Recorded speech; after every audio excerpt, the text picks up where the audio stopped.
માર્કેટમાં સતત કરંટ જોવામાં આવી રહ્યું છે, તેજી છે। આજે Sensex Nifty all time high જોવામાં આવી રહ્યા છે। આપ જુઓ કે 950 પોઈન્ટના વધારા સાથે સેન્સેક્સ તેની ઐતિહાસિક સપાટીએ પહોંચ્યો છે। સેન્સેક્સ 70,551 પોઈન્ટ પર થઈ ગયો છે, 70,000 ને પાર થયો છે। નિફ્ટી પણ ધડાધડ 277 પોઈન્ટના વધારા સાથે 21,000ની ટ્રેન્ડ પર થઈ રહ્યો છે।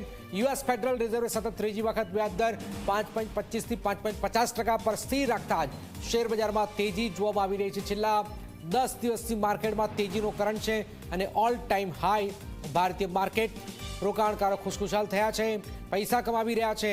ભારતીય શેર બજારમાં તેજીનો કરંટ છેલ્લા 10 દિવસમાં તેજી ધૂમ મચાવી રહી છે અને આજે પણ 1000 પોઈન્ટની આસપાસ સેન્સેક્સમાં આપ જોઈ રહ્યા છો કે ઉછાળો જોવામાં આવી રહ્યો છે। ઓલ ટાઈમ હાઈ સેન્સેક્સ જોવામાં આવી રહ્યું છે। જયદીપ ચુડાસમા મારી સાથે જોડાઈ ગયા છે માર્કેટ એક્સપર્ટ। જયદીપભાઈ, જે રીતે માર્કેટમાં તેજી છે, શું કારણ છે તેજી પાછળ? બિલકુલ 2 સપ્તાહ પહેલા જે રીતે 3 રાજ્યોના ચૂંટણીના પરિણામ આવ્યા તે પછી ભારતીય શેરબજારમાં ખૂબ જ સાનુકૂળ માહોલ જોવા મળી રહ્યો છે અને આજે વહેલી સવારે જ ભારતીય શેરબજારનું જે ઓપનિંગ થયું તે એકદમ ગેપ અપ ઓપનિંગ થયું અને તેનું જે મુખ્ય કારણ છે તે અમેરિકા ખાતેથી છે।